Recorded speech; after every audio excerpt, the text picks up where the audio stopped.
Unya atong padayon nun,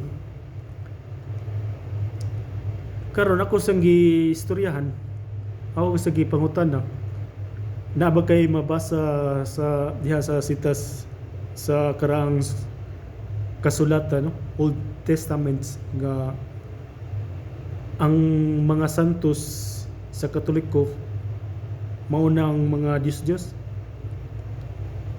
May reply siya nga bisan dili mabasa diha sa Biblia nga kani mga santos mga Dios, pero klaro na kay what kay gidili ko na sa Ginoo, naago na sa unang sugo nga ayaw ko mo paghimog mga laraw linilok nga larawan no ayaw kini yukbuhi kay ako ang Dios abubuhan. So klaro na kay nakasupak yun mo sa gisugo sa Ginoo. Kita dili kita pahimog mga larawan kay ang Ginoo masukanon pagayo ug kung di kita mundang paghimog pagyukbo nini padadang itag mga katalagman.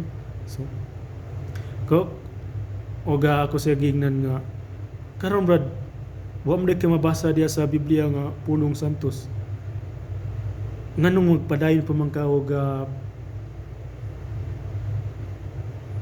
nigar nga kaning mga santos mga larawan diya sa Katoliko simbahan mga Diyos-Diyos. Kung mingon ka nga kami nagsimbag mga Diyos-Diyos o nagpahimo,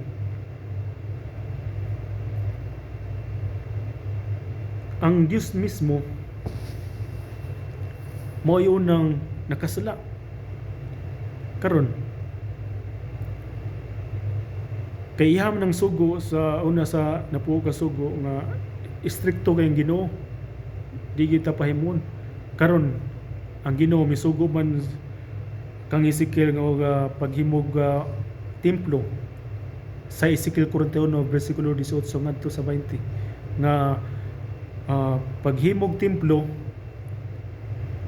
og butangi kini og paghimo sa mga larawan sa kirubin, larawan sa taong balaan ug larawan sa leon.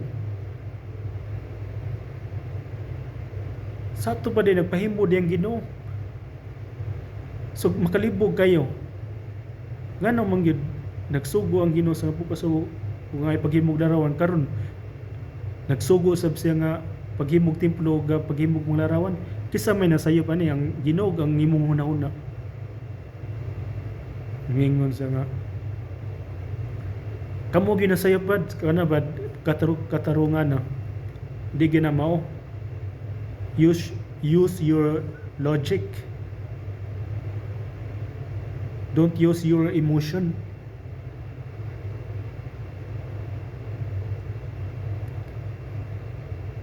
Ayaw panghusga, ayaw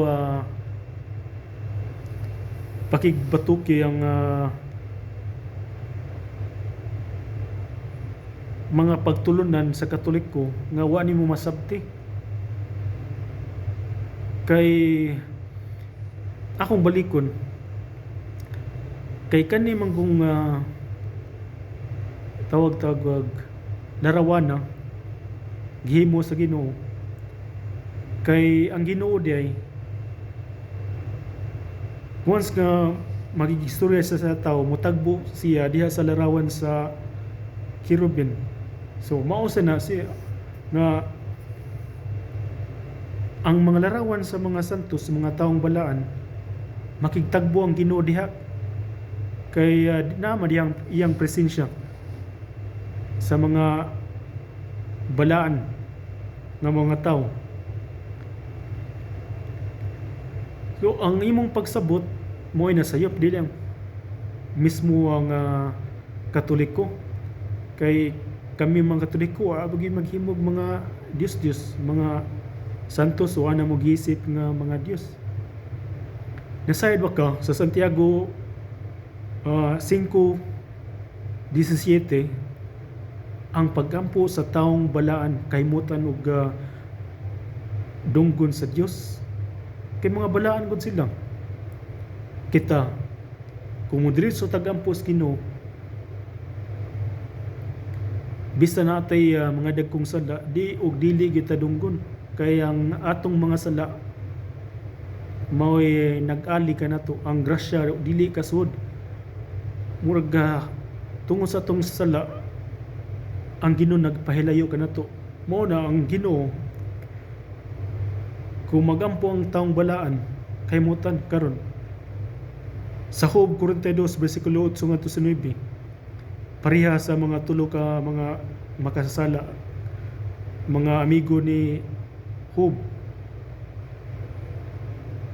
si kuan, tong tulo ka mga tao nga may diretso ngadto sa Ginoo, o mingon ang Ginoo nga ang iyong mga pagampo dili dunggon kanako, o dangop ka mo ni Job, kay si Job ra magampo alang kanyo, ug si Job ug siyang kahimutan laliman kana kahimutan sa Ginoo si Job. So si Job usa ka balaang tawo, mono kahimutan ang mga santo sa Katoliko, kana sa panalitan kana si Saint Agustin, San Pedro Calungsod, San Isidro Labrador, San Agustin, San Francis de Assisi, San Bartolomeo, ug tanang mga santa-santo sa langit, kahimutan sila na sila sa Ginoo, kay diri sa kalibutan ilang gidili ang ilang kalibutan ng panahon, kay ilang always ang Ginoo nang tinguha para sa Ginoo.